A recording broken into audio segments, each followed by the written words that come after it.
Promise Neverland. Whoa. Lewis. We're back. We're here in our apartment. I'm sitting next to David eating popcorn chicken.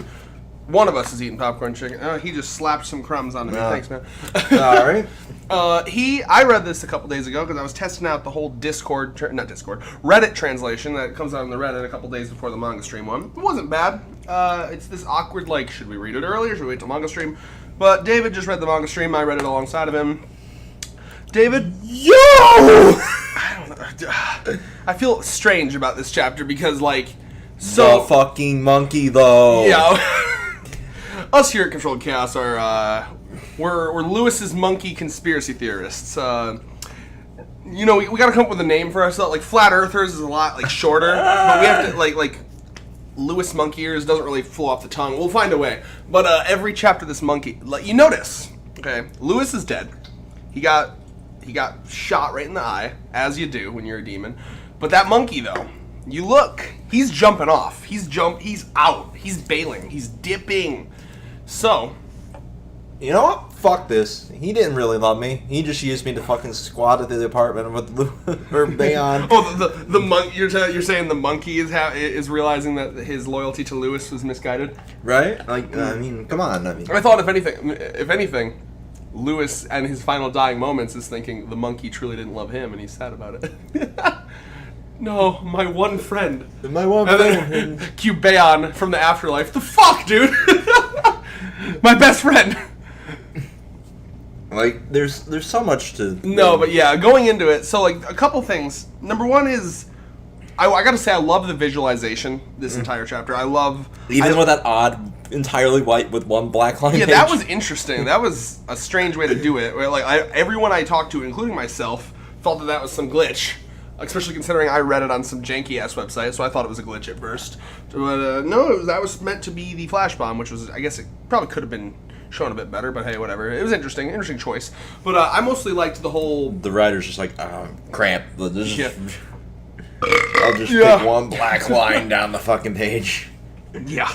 I think this was to be like the page border or something, but no, I really liked with her kind of like floating in water and then like a projection of herself pushing her off. And then Norman and Ray and Phil and that was cool. That and visually, Mama. yeah, even Isabel, which is interesting. Yeah. But yeah, that visually was interesting to me, and I thought that was well done, and that actually got me emotional because I could see that moment being really like emotional in an anime and like with music and stuff. Yeah, something. But so that was cool. But I guess, how do we feel about? Again, though, I have to say, I still think the strategy in this series is not... I think it's kind of weak, because all it came down to was... Special gun with another flashbang! That was all... That was it. That was it. There was no fucking special fancy... I mean, it was visually appealing. It was nice, but I mean... if we go over from this entire... So, okay, let's overview this entire fight, right? So they started out... so they had the trap where she like pulled it to shoot a bunch of guns at him. Then they had the idea. I liked the shoot the pipes and like get a live wire on him. I thought that was pretty good. That was unique. And then there was like the flashbang inside of a grenade. So we thought it was explosion was really a flashbang. That was okay, I guess. And then it was just kind of like wear down his regeneration until this point. Yep. So I mean, it was okay. I still stand by the Shop of Horrors sequence there. Yeah, like a horror movie where they were like being chased down the... And his janky tall ass, long boy style. That was some Slender Man shit, dude. Bringing it back to 2012. God. I think that was when Slender Man was a thing. But I guess, as always, this series, the appeal to me is not the fights in this series, and I really think that back when the first arc was ending, I was excited for fights in this series to see if they could do it, because some series, like my favorite personal series, Hunter x Hunter, I think that like you can meld action and story to create this, like something beautiful, because I love action. I'm a big sucker for cool fight choreography, but I'm also what's a lot more important to me is story and character, right? But if you can meld them perfectly, then it's great. But I would say if you had to choose between one or the other, story and character is absolutely a lot more important. So I think that to me, this author has proven themselves to not be that good at fight scenes. I really don't think that I think that it should be focused more on survival and less about like long drawn out fight scenes in the future. Because I just think it's just not their thing. I feel almost nothing when I read the fight scenes in this series. When I do feel stuff, and you can go back to our earlier videos where, where like lore shit is revealed, where the Seven Walls was talked about, where you had the Norman chapter. Yep, the Norman chapter is the most hype I've ever been. I love shit like that, how the world works, the politics in this world, et cetera, et cetera. So we love this series, but the things we love about it is the fascinating world it's created, and I'd like to see more of that. And that's why, in a way, I'm actually quite glad this chapter is called Conclusion, which means this arc is probably done. So I would like to see. Well, who would there be left to kill? There's no one left, so it has to be done. Unless it's like the monkey. Oh well, yeah. The monkey transforms into some grade 8 bullshit. No, I'm waiting for the monkey to do like a Majin Vegeta, just explode and kill all the kids. Like, no, fuck this group in particular.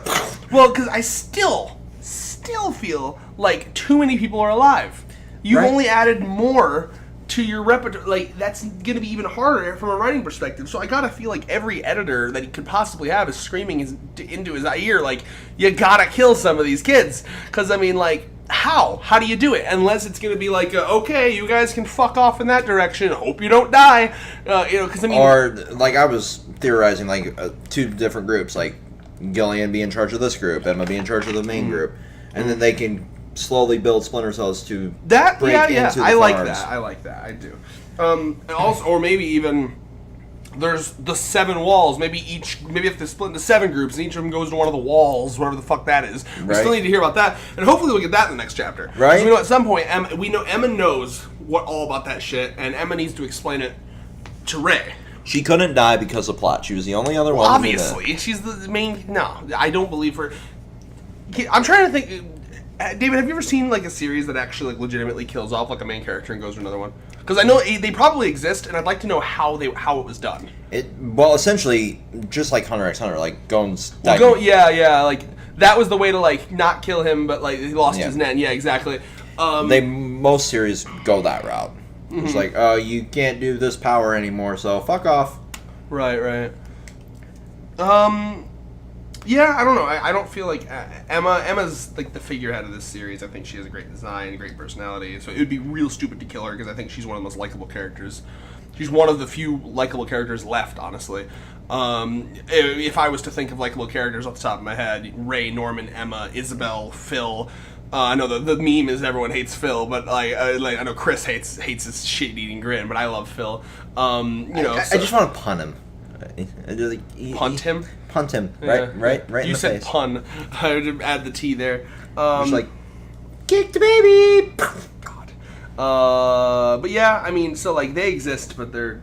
I kind of like, it was Don and Gilda. Yeah. I thought they were... I mean, they had some character development, so... But you gotta develop the characters you have. Don't keep adding more, is my thing. So, I'm interested to know if they're gonna go back to their main group at that shelter. Kind of tell the story of what they've been through, what happened, shit like that. I wonder if they're gonna do that. Wasn't there like a time limit for like the return of like everybody? Oh yeah, otherwise they'll blow up the entire. Yeah, Gilda kind of passed the torch. Emma kind of passed the torch of I'll blow this fucking. Wait, did she? I have to remember now. Like, it seems like there was a time limit. Like, it's been so long since that chapter. Gotta need to see more of that Emma. The Emma where it's like, we'll blow this entire fucking place up. That was good shit, yo. I don't know. I mean, actually, I don't remember. But like, there's so many. Kumanique, tell us if you're here, since you're the master of everything. Promise Neverland. But anyway, like, there's so much that they could. Where are they going to take this now? Are we going to go hunt for the 7 walls? Are we going to regroup? Are we going to do what now? Since the 7 walls sounds like some lore shit. I'd like some lore shit. Right. Are we going to go try and free Norman? Or did Norman free himself? I don't think Adam ever told them about... Exactly. Adam came and Hulk smashed a couple times and really didn't do much. He got elbowed into a wall. That's what it was. So I'm curious how he's doing, if he's still melded to the wall back there. Maybe they can go up to him melded in the wall and he can be like, Adam. Adam. Or no, not Adam. Me, Adam, him, Norman. Ooga booga. I don't know. I still would like just the next 20 chapters to be Norman's escape. I want that personally. It's like, well, Mr. Atari, how are you? Because I want to see him have a conversation with him. I want to see the facility, what they do. That shit's fascinating. Show me more of that. And if not that, then show me Emma and her group exploring the demon side of the world. You have an entire side of the planet controlled by these weird creatures. How does their society work? How does their politics work? How does their cities work? What do they eat other than human? Is there demons that fucking go out onto a fucking park on Sunday night and fucking grill up human? Do you got the fucking Hank Hill of demons using a propane lighter? What's going on? I want to see the suburban demon life. I want to see a demon walking its fucking pet down the fucking demon sidewalk. The demon sidewalk. And I say that because it sounds weird and stupid, but what's some of the best shit about One Piece is when they get to the island and it's here's how this island works. Here's the culture. Here's this about this different. You get to Fish Mountain. It's we have these bubble trains where you get in the bubbles in their air and they go through here, and we have this pipes where the mermaids can swim through here, and over at this island everything's made of food, but you can only eat these ones because these ones are houses and the people live in them, and here's the rules, and this island's made out of this. And I want to see that for the demon side. That's what world building is. This is an entirely different culture. And back when remember how there was the theories of, is this still Earth? Is this a different planet? Yada yada. I know that was debunked, but unfortunately, because I thought that would have been fucking cool. But right. So when the theories of maybe this is an entirely different planet, I was excited to see some world building of okay, if this is an entirely different society, what do we got? What do we got building-wise? What's their construction, architecture like? Do they build buildings differently? Do they even live in buildings? Do all of them live fucking nomad little caves, or do they actually have society? You'd think they have society because they have fucking brains. Do they have day jobs? Do they have to fucking work? What do they do? Some demons are rich, some are poor. We know that there's rich demons because rich demons can afford the good food. So, and they can afford to run black market, child money rings. So I'm very curious about that. That's one of the best things about this series. The artist with their art creates such a new feeling of it just feels like a different culture. Even down to the weapons. The weapons that remember when that one came with holding a sword? Mm-hmm. I remember looking at that sword. I was that looks like a sword from a different culture. Right. That was an alien sword. And their clothing, the way they dress, I love that. Right. So I want to see more of that in demon culture, demon society. Mm-hmm. And then the same thing goes for if they ever get to the human world. This is semi in the future, so how's that progressed? How, is it public knowledge that there's this other side of the planet, or is it one of those things where people are just we know it, but we ignore it for our safety, that's the kind of shit. People that are just talking into like this, there's demons out there and we know it, but we can't really tell. Yeah, is there a resistance? I said, is there a PETA for human farms? Or is there some sort of conspiracy theorist fucking group, The demons eat our flesh, but the government won't do anything about it. Because, you see this in our world. People are all too comfortable with just killing.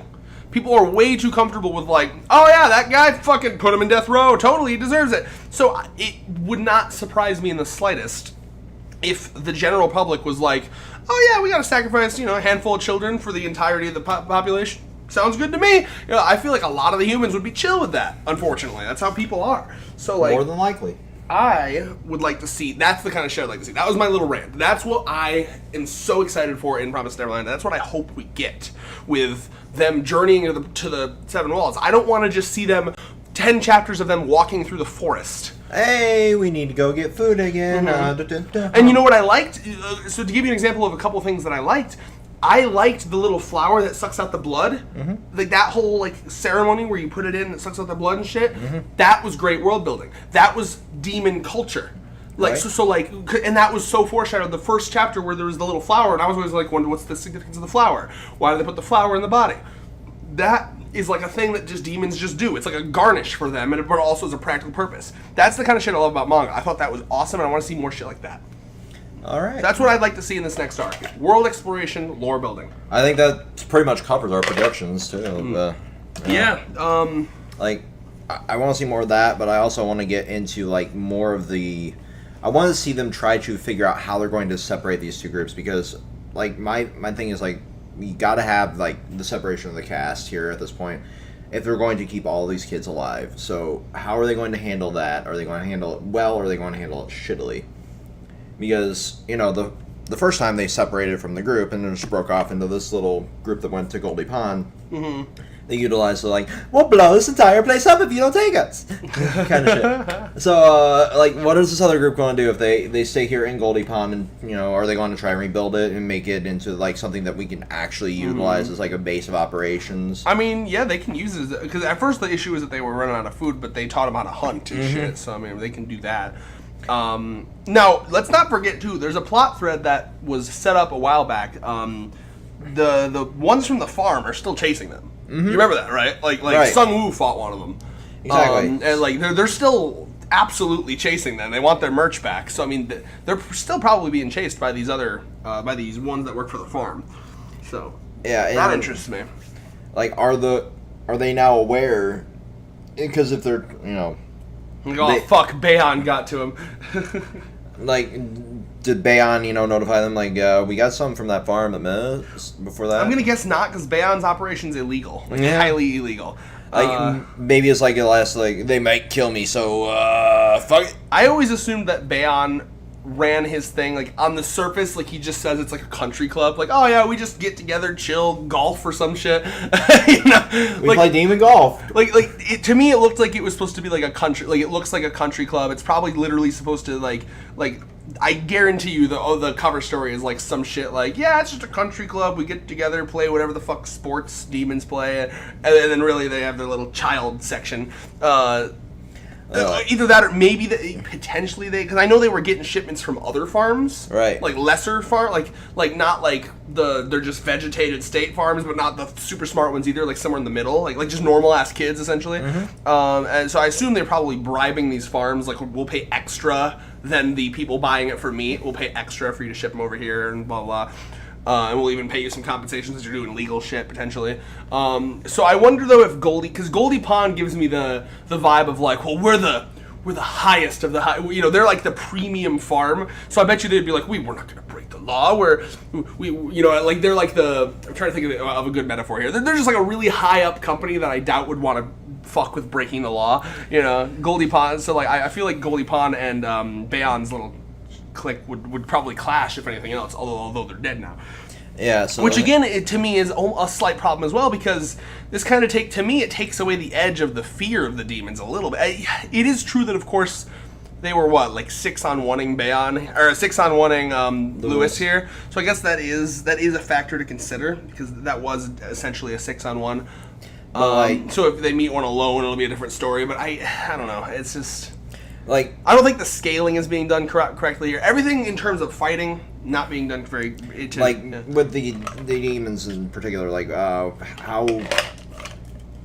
high up in the demon architecture or the demon hierarchy were these, posh cucks? Well, that is interesting. You know what? What you just said actually kind of gave me like an idea of how they could salvage this. These weren't like the swole tough demons. We saw a couple swole ones. Mm-hmm. Remember the swoles? Yeah. So these, you're right. Most of these were just rich assholes. So this would be like the equivalent of like fighting Mark Zuckerberg or something, like the Mark Zuckerberg of demons. You know what I mean? So except now I got headcanon that Lewis is like Mark Zuckerberg. With the exception of Lewis. Like, Lewis was probably the only exception where he was a bit stronger, but he was old. He was old and decrepit as his own state. So they could very easily say, oh, the ones you fought before, not only were a lot of them old, but they were also just like posh, rich assholes that laid like that, that just like had their servants do everything, right? Right. So essentially, they could say that even the weakest of the demons that you had to like 6-on-1. Mm-hmm. Lewis might have been. It looked like when we saw that, because remember, Lewis was, if I remember correctly, in his little flashback that we saw, he was pretty swole too. Yeah. So I think that Lewis was one of those like ultimate fighter type, but I think he was like real old. Right. And so, like, they could easily do one of those, like, yeah, no, you fought real weak ones in the spectrum, and that could actually help out with the power scaling. All right. So, yeah, we got that. We got like what else? You fixed a headcanon for me. Thank you.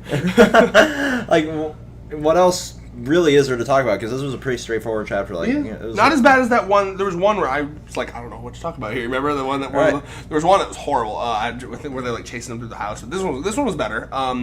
Yeah, I'm looking forward to the fact that this arc's over. We can get back to more of what I like from Promised Neverland, which is characters talking and lore. All right. Until next time. Peace.